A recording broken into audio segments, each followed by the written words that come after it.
வணக்க நண்பர்களே. புது தமிழை நம்ம சிலபஸ் வைஸ் பார்த்துட்ருக்கோம். அதாவது புதிய புத்தகம், பழைய புத்தகம், புத்தகத்திற்கு அப்பாற்பட்டுள்ள தகவல்கள், டிஎன்பிசி ப்ரீவியஸ் இயர் கொஸ்டின், இதை அனைத்தையும் கவர் பண்ணி நம்ம சிலபஸ் வைஸ் பார்த்துட்ருக்கோம். அதன்படி இந்த வீடியோவில் நம்ம தமிழ் அறிஞர்களும் தமிழ் தொண்டும் இந்த பகுதியில் இடம்பெற்றுள்ள கவிமணி தேசிக விநாயகனார் இவரை பற்றி தான் நம்ம இந்த வீடியோவில் பார்க்க போகிறோம். ஆல்ரெடி நம்ம இதுவரைக்கும் பார்த்து முடித்த வீடியோக்களை சேனலோட பிளேலிஸ்ட்டில் இருக்கும், நீங்கள் செக் பண்ணி பார்த்துக்கலாம். கவிமணி தேசிக விநாயகனார் இவரை பற்றி நம்ம சொன்னலைங்க, அந்த ஆர்டரில் தான் இந்த நோட்ஸை ரெடி பண்ணிகிட்ருக்கோம். புதிய புத்தகம், பழைய புத்தகம், புத்தகத்திற்கு அப்பாற்பட்டுள்ள தகவல்கள், டிஎன்பிசி ப்ரீவியஸ் இயர் கொஸ்டின். இந்த டிஎன்பிசி ப்ரீவியஸ் இயர் கொஸ்டினை மட்டும் நம்ம வேறொரு வீடியோவில் முழுமையாக பார்ப்போம். ஏன்னா பாரதியார், பாரதிதாசன், நாமக்கல் கவிஞர், கவிமணி இவங்க 4 பேரையும் சேர்த்து டிஎன்பிசி ப்ரீவியஸ் இயர் கொஸ்டின், இவங்க 4 பேருடைய டிஎன்பிசி கொஸ்டினும் ஒரே வீடியோவில் நம்ம தனியாக பார்ப்போம். அதனால் டிஎன்பிசி கொஸ்டின் மட்டும் இந்த நோட்ஸில் இருக்காது. நான் சொல்ல அப்படியே நீங்கள் ஒரு பேப்பர் எடுத்து எழுதி படிங்க. அதுதான் உங்களுக்கு கண்டிப்பாக யூஸ்ஃபுல்லாக இருக்கும். ஒரு நோட்டோ அல்லது பேப்பரை எடுத்து எழுதி படிங்க. சப்போஸ் உங்களுக்கு எழுதி படிக்க டைம் இல்லாதவங்க மட்டும் இந்த வீடியோவை கடைசி வரைக்கும் பாருங்கள். ஏன்னா இதற்கான பிடிஎஃப், இந்த நோட்ஸுக்கான பிடிஎஃப் நான் உங்களுக்கு தர இருக்கோம். உடனே போய் டிஸ்கிரிப்ஷனில் செக் பண்ணாதீங்க, அங்கே பிடிஎஃப் இருக்காது. ஏன்னா ஒரு வாட்ஸ்அப் நம்பர் தருவோம், அந்த நம்பருக்கு நீங்கள் டெக்ஸ்ட் பண்ணால் நான் உங்களுக்கு அந்த பிடிஎஃப்பை தருவோம். வீடியோட எண்டில் தான் அந்த வாட்ஸ்அப் நம்பர் நான் உங்களுக்கு தருவேன். அதனால் வீடியோ ஸ்கிப் பண்ணாமல் முழுமையாக பாருங்கள். கவிமணி தேசிக விநாயகனார் இவரை பற்றி ஒரு 3 இடத்துல கொடுத்துருக்காங்கங்க. வருமுன் காப்போம் என்று 8ஆம் வகுப்பு புதிய புத்தகத்தில் ஒரு பாடமும், ஆசிய ஜோதி என்று 6ஆம் வகுப்பு புதிய புத்தகத்தில் ஒரு பாடமும், உமர் கயாம் என்று 9ஆம் வகுப்பு பழைய புத்தகத்தில் ஒரு பாடம் என்று 3 இடத்துல இவரை பற்றி கொடுத்துருக்காங்க. இந்த 3 பாடத்தில் இடம்பெற்றுள்ள தகவலை தொகுத்து நம்ம கொடுத்துருக்கோம். அதே போல் புத்தகத்தில் இல்லாத ரொம்ப இம்பார்ட்டண்டான தகவலையும் நம்ம கொடுத்துருப்போம். ஃபஸ்ட்டு பாயிண்ட் பாருங்கள். தேசிக விநாயகனார் சிறப்பு பெயர். இவருடைய பெயர் தேசிக விநாயகனார் தான். அவனுடைய சிறப்பு பெயர் கவிமணி. இவருடைய சிறப்பு பெயர் தான் கவிமணி. இந்த கவிமணி தான் சேர்ந்து கவிமணி தேசிக விநாயகனார்னு அவருடைய பேர் முழுமை பெற்றது. இந்த ஹைலைட் பண்ணியிருக்கேன் பாருங்கள், அதை மட்டும் கவனமாக நோட் பண்ணிக்கோங்க. ஏன்னா அதெல்லாம் தான் ரொம்ப கீ பாயிண்ட்டு. அதே போல் இவர் பிறந்த ஊர் கன்னியாகுமரி மாவட்டம் தேரூர். கவிமணி தேசிக விநாயகனார் பிறந்த ஊர் கன்னியாகுமரி மாவட்டம் தேரூர். இவருடைய பெற்றோர், கவிமணியுடைய பெற்றோர் சிவதானு, ஆதிலட்சுமி அம்மையார். இவருடைய காலம், கவிமணியுடைய காலம் 1876 பிறந்து 1876 பிறந்து 1954 மறைந்துள்ளார். இவர் ஒரு 36 ஆண்டுகள் ஆசிரியராக பணியாற்றியுள்ளார். கவிமணி 36 ஆண்டுகள் ஆசிரியராக பணியாற்றியுள்ளார். இவருடைய முக்கிய நூல்கள் பாருங்கள். இந்த அனைத்து நூலுமே புத்தகத்தில் கொடுத்த நூல் தாங்க, அதனால் கவனமாக நோட் பண்ணிக்கோங்க. மலரும் மாலையும், மருமக்கள் வழி மானியம், கதர் பிறந்த கதை, தேவியின் கீர்த்தனங்கள், குழந்தை செல்வம், ஆசிய ஜோதி. மறுபடியும் சொல்கிற பாருங்கள். மலரும் மாலையும், மருமக்கள் வழி மானியம், கதர் பிறந்த கதை, தேவியின் கீர்த்தனங்கள், குழந்தை செல்வம், ஆசிய ஜோதி இதெல்லாம் இவர் இயற்றிய முக்கியமான நூல். அதே போல் இவரின் கவிதைகள் அனைத்துமே மக்கள் அடையும் இன்ப துன்பங்களையும் இறைவனது படைப்பையும் பாடுபொருளாக கொண்டவை. அடுத்து 8வது பாயிண்ட் பாருங்கள். எட்வின் ஹர்னால்ட் என்பவர் எழுதிய லைட் ஆஃப் ஆசியா என்ற நூலை கவிமணி தமிழில் ஆசிய ஜோதி எனும் பெயரில் மொழிபெயர்த்துள்ளார். இந்த 8வது பாயிண்ட்டு ரொம்ப இம்பார்ட்டன்ட்ங்க. ஏன்னா 4 விதமாக கொஸ்டின் செட் பண்ணலாம். இந்த பாயிண்ட்லேருந்து 4 விதமாக கொஸ்டினை நம்ம செட் பண்ணலாம். இங்கே ஃபஸ்ட்டு எட்வின் ஹர்னால்டு இருக்காங்கள்ல, அந்த இடத்துல ஒரு டேஷ் போட்டிங்கன்னா, டேஷ் என்பவர் எழுதிய லைட் ஆஃப் ஆசியா என்ற நூலை கவிமணி தமிழில் ஆசிய ஜோதி எனும் பெயரில் மொழிபெயர்த்துள்ளார். யார் எழுதியதுன்னா எட்வின் ஹர்னால்டு எழுதிய நூலை தான் கவிமணி ஆசிய ஜோதி எனும் பெயரில் மொழிபெயர்த்துள்ளார். அதே போல் லைட் ஆஃப் ஆசியா இந்த இடத்துல ஒரு அடிக்கோடிட்ட நீங்கள் எட்வின் ஹர்னால்டு என்பவர் எழுதிய டேஷ் என்ற நூலை கவிமணி தமிழில் ஆசிய ஜோதி எனும் பெயரில் மொழிபெயர்த்துள்ளார். அப்போது அங்கே என்ன ஆன்சர் வரும்னா லைட் ஆஃப் ஆசியா. நான் ஏன் இதை சொல்லணும்னா, ஒரு பாயிண்ட்லேருந்து எத்தனை கேள்வி வேணால் கேட்கலாங்க. அதனால் எல்லா ஆங்கிள்லேயும் நீங்கள் கவனமாக சிந்தித்து படிக்கணும். அடுத்து 9வது பாயிண்ட் பாருங்கள். ஆசிய ஜோதி எனும் நூல் புத்தர் வாழ்க்கை வரலாற்றை கூறுகிறது. இந்த ஆசிய ஜோதி நூல் யாருடைய வாழ்க்கை வரலாற்றை கூறுகிறதுனா புத்தருடைய வாழ்க்கை வரலாற்றை கூறுகிறது. அடுத்த பாயிண்ட் பாருங்கள், 10வது பாயிண்ட்டு. இங்கே நம்ம எட்வின் ஹர்னால்டோடைய நூலை வந்து கவிமணி ஆசிய ஜோதி என்ற பெயரில் மொழிபெயர்த்தார்னு சொன்னோம். அதே போல் உமர் கய்யாம் பாடல்களையும் இவர் தமிழில் மொழியாக்கம் செய்துள்ளார். கவிமணி உமர் கய்யாம் பாடல்களையும் தமிழில் மொழியாக்கம் செய்துள்ளார். இந்த உமர் கய்யாம் என்பவர் யார்னா 11ஆம் நூற்றாண்டில் வாழ்ந்த ஒரு பாரசீக கவிஞர். எத்தனாம் நூற்றாண்டு பாருங்கள், 11ஆம் நூற்றாண்டில் வாழ்ந்த பாரசீக கவிஞர். இவருடைய முழுமையான பெயர் வந்து கியாதுதீன் அபுல்பாத் உமர் கய்யாம். அந்த நூல் பாருங்கள், கவிமணி தேசிக விநாயகனார் இம்மை மறுமை பற்றி ரூபாயத் பெயரில் உமர் கய்யாம் எழுதிய செய்யுளை மொழிபெயர்ப்பு செய்துள்ளார். எந்த பெயர்னா ரூபாயத். அந்த நூல் வந்து இம்மை மறுமையை பற்றி கூறுகின்ற நூல். யாருடைய நூல்னா உமர் கய்யாம் எழுதிய செய்யுளை கவிமணி ரூபாயத் என்ற பெயரில் மொழிபெயர்ப்பு செய்துள்ளார். இதுவும் ரொம்ப இம்பார்ட்டண்டான பாயிண்ட்டு. ஏன்னா எத்தனை கொஸ்டின் வரலாம் அந்த பாயிண்ட்லேருந்தும் கெடுக்கலாம். அதே போல் கவிமணி எழுதிய ரூபாயத் செய்யுள் வந்து 115 பாடல்களை கொண்டுள்ளது. எத்தனை பாடல்களை கொண்டுள்ளதுன்னு கேட்டாங்கன்னா 115 பாடல்களை இந்த ரூபாயத் செய்யுள் கொண்டுள்ளது. இந்த ரூபாயத் செய்யுள் வந்து 4 அடி கொண்ட செய்யுள். இதன் அடி அளவு எத்தனை? 4 அடி. ரூபாயத்தோட அடி அளவு 4 அடி. கவிமணிக்கு வந்து இந்திய அரசு வந்து 2005ஆம் ஆண்டு அஞ்சல் தலையை வெளியிட்டு சிறப்பித்துள்ளது. கவிமணிக்கு இந்திய அரசு 2005 அஞ்சல் தலையை வெளியிட்டு சிறப்பித்துள்ளது. இது வரைக்கும் நம்ம என்னென்ன பார்த்துக்கிறோன்னு ஒன்ஸ் பார்த்துடலாம். இவருடைய சிறப்பு பெயர் வந்து கவிமணி. பிறந்த ஊர் கன்னியாகுமரி மாவட்டம். பெற்றோர் வந்து சிவதானு ஆதிலட்சுமி அம்மையார். வாழ்ந்த காலம் 1876. பிறந்து 1954 மறைந்துள்ளார். 36 ஆண்டு வந்து ஆசிரியராக பணியாற்றியுள்ளார். இயற்றிய நூல்கள் வந்து மலரும் மாலையம், மருமக்கள் வழி மானியம், கதர் பிறந்த கதை, தேவியின் கீர்த்தனங்கள், குழந்தை செல்வம், ஆசிய ஜோதி இதெல்லாம் இவர் இயற்றிய முக்கியமான நூல். அதே போல் எட்வின் அர்னால்ட் என்பவர் எழுதிய லைட் ஆஃப் ஆசியா என்ற நூலை ஆசிய ஜோதி என்ற பெயரில் கவிமணி மொழிபெயர்த்துள்ளார். அந்த ஆசிய ஜோதி நூல் வந்து புத்தருடைய வாழ்க்கை வரலாற்றை பற்றி கூறும் நூல். அடுத்து உமர் கய்யாம் பாடல்களை ரூபாயத் என்ற பெயரில் மொழிபெயர்த்துள்ளார். இது வந்து இம்மை மறுமை பற்றி கூறும் நூல். எத்தனை செய்யுள் உள்ளதுன்னா 115 செய்யுள்களை கொண்டுள்ளது. அதே போல் இந்த ரூபாயத் வந்து 4 அடிகளை கொண்ட பாடல்களை கொண்டுள்ளது. 4 அடிகளை கொண்ட செய்யுள். இந்திய அரசு 2005ஆம் ஆண்டு இவருக்கு அஞ்சல் தலையை வெளியிட்டு சிறப்பித்துள்ளது. இது வரைக்கும் நம்ம கவிமணி பற்றி பார்த்த தகவல்களை தான். அடுத்து நம்ம கவிமணியுடைய செய்யுள் பாடல்லாம் பார்க்க போகிறோம்.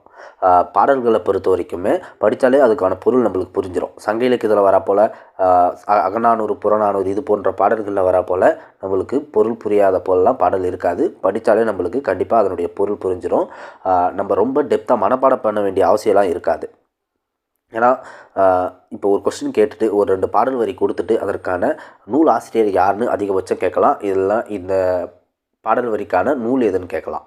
நீங்கள் இதற்கு ஆன்சர் பண்ணுற அளவுக்கு மட்டும் இதனுடைய பாடல் வரியை நீங்கள் தெரிஞ்சிருந்தால் போதும். ரொம்ப டெப்த்தாக மனப்பாடம் பண்ணால் நல்லது தான். இருந்தாலும் கண்டிப்பாக நம்மளுக்கு இதனுடைய ஆசிரியர் அல்லது இது எந்த நூலில் இடம்பெற்றுள்ளது என்று கண்டிப்பாக நம்மளுக்கு தெரிஞ்சிருக்கணும். வாங்க ஃபஸ்ட்டு பாடல் பார்க்கலாம். 8ஆம் வகுப்பு புதிய புத்தகத்தில் இடம்பெற்றுள்ளது. வருமுன் காப்போம். வருமுன் காப்போம். உடலில் உறுதி உடையவரே உலகில் இன்பம் உடையவராம். அதாவது உடலில் பலம் இருப்பவரே உலகத்தில் இன்பமாய் இருப்பவராம். இதற்கான பொருள் எளிது தான். நான் சொன்ன போல் நீங்கள் படித்தாலே இதற்கான பொருள் உங்களுக்கு விளங்கும். உலகில் உறுதி உடையவரே உலகில் இன்பமுடையவராம். இடமும் பொருளும் நோயாளிக்கு இனிய வாழ்வு தந்திடுமோ. சுத்தமுள்ள இடமெங்கும் சுகமும் உண்டு. நீ அதனை நித்தம் நித்தம் பேணுவையில் நீண்ட ஆயுள் பெறுவாயே. காலை மாலை உலாவி நிதம் காற்று வாங்கு வருவோரின் காலை தொட்டு கும்பிட்டு காலன் ஓடிப்போவானே. காலை தொட்டு கும்பிட்டு காலன் ஓடிப்போவானே. கூழையை நீ குடித்தாலும் குளித்த பிறகு குடியப்பா. கூழையை நீ குடித்தாலும் குளித்த பிறகு குடியப்பா. ஏழையே நீ ஆனாலும் இரவில் நன்றாய் உறங்கப்பா. ஏழையே நீ ஆனாலும் இரவில் நன்றாய் உறங்கப்பா. மட்டு உணவை உண்ணாமல் வாரி வாரி தின்பாயே. திட்டமிட்டு பட்டிடுவாய் தினமும் பாயில் விழுந்திடுவாய். உணவை அளவில்லாமல் அளவுக்கு அதிகமாக உண்டால் நோய்வாய்ப்பட்டு படுக்கையில் விழுந்திடுவாய். நட்டு உணவை உண்ணாமல் வாரி வாரி தின்பையில் திட்டமிட்டு பட்டிடுவாய் தினமும் பாயில் விழுந்திடுவாய். தூய காற்றும் நன்னீரும் சுண்ட பசித்த பின் உணவும் நோயை ஓட்டி விடுமப்பா. 100 வயது தருமப்பா. தூய காற்றும் நல்ல காற்று, நன்னீரும் நல்ல நீர், சுண்ட பசித்தப்பின் உணவு, பசித்தப்பின் உணவு. இது மூன்றுமே நம்மை நோயை ஓட்டிவிடும். அதேபோல் இது மூன்றும் நமக்கு 100 வயது வரை வாழ வழிவகுக்கும். தூய காற்றும் நன்னீரும் சுண்ட பசித்தப்பின் உணவும்.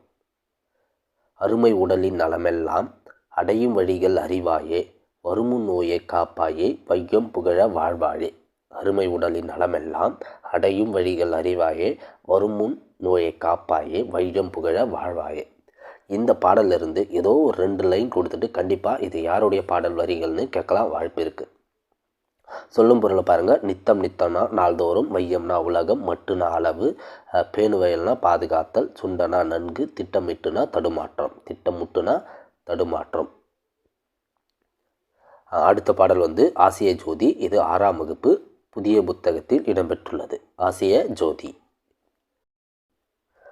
நின்றவர் கண்டு நடுங்கினாரே, ஐயன் நேரில் நிற்கவும் அஞ்சினாரே, துன்று கருணை நிறைந்த வள்ளல் அங்கு சொன்ன மொழிகளை கேளும் ஐயா, வாயும் உயிரை வாங்கிடல் இந்த மண்ணில் எவருக்கும் எளிதாகும், வீழும் உடலை எழுப்புதலே ஒரு வேந்தன் நினைக்கையிலும் ஆகாதையா. அதாவது ஒருவருடைய உயிரை எடுப்பது அனைவருக்கும் எளிதான செயல். ஆனால் எடுத்த உயிரை மீண்டும் புதுப்பிப்பது என்பது எந்த ஒரு மன்னன் நினைத்தாலும் முடியாது. அதான் வாயும் உயிரை மண்ணில் எடுப்பது எவருக்கும் எளிதாகும், ஆனால் வீழும் உடலை எழுப்புதலே ஒரு வேந்தன் நினைக்கையிலும் ஆகாதையா. யாரும் விரும்புவது இன்னுயிராம், அவர் என்றுமே காப்பது அன்னதேயாம், பாரில் எறும்பும் உயிர்ப்பிக்கப்படும் பாடு முழுவதும் அறிந்திலரோ. நேரிய உள்ளம் இறங்கிடும் மேல் இந்த நீள்நில முற்றுமே ஆண்டிடலாம், பாரினில் மாறி பொழிந்திடவே வயல் பக்குவமாவது அறிந்திலரோ. காட்டும் கருணை உடையவரே என்றும் கண்ணிய வாழ்வை உடையவராம், வாட்டும் உலகில் வருந்திடுவார் இந்த மர்மம் அறியாத மூடரையா. காடு மலையெல்லாம் மேய்ந்து வந்து ஆடு தன் கன்று வருந்திட பாலையெல்லாம் தேடி மக்களை ஊட்டுவதும் ஒரு தீய செயலென எண்ணினரோ. காடு மலையெல்லாம் மேய்ந்து வந்து ஆடு தன் கன்று வருந்திட, அதாவது அதனுடைய குட்டி வருந்திட பாலையெல்லாம் நமக்கு கொடுப்பது ஒரு தீய செயலென எண்ணினரோ. அம்புவி மீதில் இவ்வாடுகளும் உம்மை அண்டி பிழைக்கும் உயிரளவோ, நம்பி இருப்பவர் கும்பி எறிந்திடில் நன்மை உமக்கு வறுமையா. 1000 பாவங்கள் செய்வதெல்லாம் ஏழை ஆட்டின் தலையோடு அகன்றிடுமோ, தீயவும் நல்லவும் செய்தவரை விட்டு செல்வதும் ஒரு நாளும் இல்லையா. தீயவும் நல்லவும் செய்தவரை விட்டு செல்வதும் ஒரு நாளும் இல்லையா. அதனால் தீவினை செய்ய வேண்டாம், ஏழை ஆட்டின் உயிரையும் வாங்க வேண்டாம், பூதளம் தன்னை நகரமது ஆக்கிடும் புத்தியை விட்டு பிழையும் ஐயா. இதனுடைய சொல்லும் பொருளை பாருங்கள். அஞ்சினர்னா பயந்தனர், கருணைனா இரக்கம், வீழும்னா விழும், ஆகாதுனா முடியாது, நீள்நிலம்னா பரந்த உலகம், முற்றும்னா முழுவதும், மாறினா மழை, கும்பினா வயிறு, பூதளம்னா பூமி, பார்னா உலகம். அடுத்து இலக்கிய நயம் பாராட்டுகன்னு புதிய புத்தகத்தில் புக் பேக் கொஸ்டினுக்கு பின்னாடி கொடுத்துருப்பாங்க. அதுபோல் கவிமணி பற்றிய கொடுத்த பாடல் வரிகள்லாம் பார்க்கலாம்.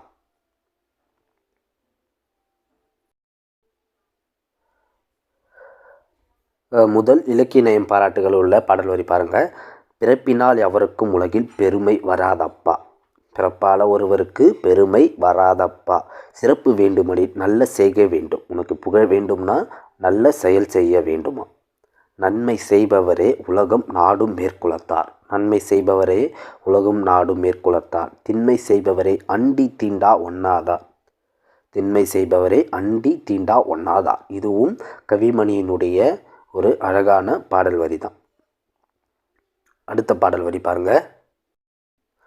கல்லும் மலையும் குதித்து வந்தேன், பெருங்காடும் செடியும் கடந்து வந்தேன், கல்லும் மலையும் குதித்து வந்தேன், பெருங்காடும் செடியும் கடந்து வந்தேன், எல்லை விரிந்த சமவெளி எங்கும் நான் இறங்கி தவழ்ந்து தவழ்ந்து வந்தேன், ஏறாத மேடுகள் ஏறி வந்தேன், பல ஏரி குளங்கள் நிரப்பி வந்தேன், ஊறாத ஊற்றிலும் உட்புகுந்தேன், மணல் ஓடைகள் பொங்கிட ஓடி வந்தேன். இது நீரை பற்றிய கவிமணியினுடைய ஒரு அழகான பாடல். அடுத்து 9ஆம் வகுப்பு பழைய புத்தகத்தில் இடம்பெற்ற உமர் கய்யாம் பாடலை பார்க்கலாம். உமர் கய்யாம் செய்யுள் பாடலை பார்க்கலாம். யாரும் சிறியவன் யான் பெரியவன் எதிலும் சிறந்தது என்னலமாம் பாரில் எனக்கு இது இல்லை என பயனில் மொழிகள் பகர்வது ஏன் சேரும் உலகப் பொருளை எல்லாம் தெரிய நோக்கி தன்னை நோக்கா சீரில் அமைந்த கண்மணியின் செயலை நோக்கி தெளிவீரே. அதாவது யாரும் சிறியவன் யான் பெரியவன், இந்த உலகத்தில் நான் தான் பெரியவன், எனக்கு கீழே தான் மற்றவங்க எல்லாம். அதே போல் இந்த உலகத்தில் மற்றவங்களுக்கு சேரக்கூடிய பொருளை எல்லாம் தான் எடுத்துக்கொள்ள வேண்டும், எல்லா பொருளும் என்னோடதாக்க வேண்டும். இது போல் எண்ணம் கொண்டவர்கள் தெளிவீரே. இந்த உலகத்தில் நான் தான் பெரியவன், மற்றவங்க எல்லாம் எனக்கு கீழே, மற்ற பொருட்களை எல்லாம் தன்னுடையதாக்க வேண்டும். இது போல் எண்ணம் கொண்டவர்களும் செயலை கொண்டவர்களும் தெளிவீரே, தெளிவடையுங்கள். அன்பு செய்யின் அயலாரும் அண்டி நெருங்கும் உறவினராம். ஒருத்தவங்க மேலே நீங்கள் அன்பு செலுத்துனீங்கன்னா அவங்க நமக்கு தெரியாதவங்களாக இருந்தால் கூட நம்ம உறவினராக மாறிவிடுவார்கள். அன்பு நீங்கின் உறவினரும் அகன்று நிற்கும் அயலாராம். நம்ம உறவினராக இருந்தால் கூட அவங்க மேலே நம்ம அன்பு செலுத்தினோன்னா அவங்க நம்மளுக்கு தூரத்து சொந்தக்காரங்க, அதாவது நம்மளுக்கு தெரியாதவங்க போல் மாறிடுவாங்க. அதான் அன்பு நீங்கின் உறவினரும் அகன்று நிற்கும் அயலாராம். துன்ப நோயை துன்ப நோயை நீக்கிடுமேல் துவ்வாவிடமும் அமுதமாகும். நம்முடைய துன்பத்தை நீக்கக்கூடிய செயல் விஷமாக இருந்தால் கூட அது அமுதமா. அதே போல் துன்ப நோயை ஆக்கிடுமேல் தூய அமுதமும் விடமாகு. நமக்கு துன்பத்தை சேர்க்கக்கூடிய செயல் அமுதமாக இருந்தால் கூட அது விஷம். அதான் துன்ப நோயை ஆக்கிடுமேல் தூய அமுதமும் விடமாமே. விடம்னா விஷம். ஆழி சூழும் உலகாலும் அரசனாக வேண்டுமெனில், ஆழினா கடல், கடல் சூழ்ந்த இந்த உலகத்தை ஆள வேண்டுமெனில், அரசனாக ஆள வேண்டுமெனில் வாழும் வாழ்வில் உன்னையும் மறந்து வாழ வேண்டும். உன்னை மறந்து தன்னலத்தை மறந்து நீ வாழ வேண்டும். ஏழையாகி எளியவரின் எளியனவாக வேண்டுமடா. ஏழையாக நீ மாற வேண்டும். அவனுக்கு எளிய வாழ்வை நீ வாழ வேண்டும். அவனுடைய எளிய வாழ்வை நீ வாழ வேண்டும். தோழனாகி யாவருக்கும் தொண்டனாக வேண்டும். அந்த ஏழை எளிய மக்களுக்கு நீ தொண்டு செய்பவனாக வாழ வேண்டுமடா. சொல்லும் பொருளும் பாருங்கள். பகர்வதனா சொல்வது, தெளிவீரனா தெளியுங்கள், துவானா நுகராத, அகன்றுனா விலகி, ஆழினா கடல். அடுத்து மேற்கோள்கள். இப்போ கவிமணியை பற்றிய வேறு சில பாடங்களில் இதனுடைய பாடல் வரிகள் மேற்கோளாக கொடுத்துருப்பாங்க. இந்த அனைத்தையும் எடுத்து இங்கே நம்ம கொடுத்துருக்கோம் பாருங்கள். ஃபஸ்ட்டு மேற்கோள் பாருங்கள். கல்லை பிசைந்து கனியாக்கும் செந்தமிழின் சொல்லை மணியாக தொடுத்தவனும் நீதானே. இது கவிமணியருடைய பாடல் வரி தான். மங்கையராய் பிறப்பதற்கே நல்ல மாதவம் செய்திடல் வேண்டும் அம்மா. இதுவும் அவருடைய மேற்கோள். அடுத்து சாலைகளில் பல தொழில்கள் பெருக வேண்டும், சபைகளில் தமிழ் எழுந்து முழங்க வேண்டும். அடுத்து தேனிலே ஊறிய செந்தமிழின் சுவைதேறும் சிலப்பதிகாரம் அதை ஊனிலே எம்முயிரும் உள்ளவும் நிதமோதி உணர்ந்தின் புறவோமே. அவ்வளோதான் நண்பர்களே, கவிமணியை பற்றிய தகவல்கள், செய்யுள் பாடல்கள், மேற்கோள்கள் இது அனைத்தையுமே நம்ம பார்த்து முடித்தாச்சு. அடுத்து இதனுடைய பிடிஎஃப்பை நீங்கள் எப்படி பெறணும், அதற்கான வாட்ஸ்அப் நம்பர் என்னன்னு நான் உங்களுக்கு சொல்கிறேன். இங்கே ஒரு வாட்ஸ்அப் நம்பர் கொடுத்துருக்கேன் பாருங்கள். அந்த நம்பரை நோட் பண்ணிக்கங்க. 7395984198 7395984198. இந்த வாட்ஸ்அப் நம்பருக்கு நீங்கள் சார் பொதுத்தமிழ் பிடிஎஃப்னு டெக்ஸ்ட் செய்தால் போதும். சார் பொதுத்தமிழ் பிடிஎஃப்னு நீங்கள் டெக்ஸ்ட் பண்ணால் போதும். உங்களுக்கு பொதுத்தமிழ் ஃப்ரீ பிடிஎஃப் மற்றும் பொதுத்தமிழ் கம்ப்ளீட் பிடிஎஃப்க்கான டீட்டெயில்ஸ் தானாகவே சேரும்படி நாங்கள் செட் பண்ணி வச்சுருக்கோம். நீங்கள் பொதுத்தமிழ் பிடிஎஃப்னு டெக்ஸ்ட் செய்தால் போதும். நீங்கள் டெக்ஸ்ட் பண்ணிட்ட பேர் உங்களுக்கு ஒரு லிங்க் நாங்கள் செட் பண்ணுவோம். அதாவது ட்ரைவ் லிங்க் ஒன்று உங்களுக்கு வரும். அதை உட்காந்து நீங்கள் பொறுமையாக பார்க்கலாம். அதில் பொதுத்தமிழ் ஃப்ரீ பிடிஎஃப் மற்றும் கம்ப்ளீட் பிடிஎஃப்க்கான டீட்டெயில்ஸ் உங்களுக்கு கிடைக்கும். மறக்காமல் வாட்ஸ்அப் நம்பருக்கு டெக்ஸ்ட் பண்ணி இதனுடைய பிடிஎஃப்பை நீங்கள் பெற்றுக்கொள்ளலாம். அவ்வளோதான் நண்பர்களே, நன்றி.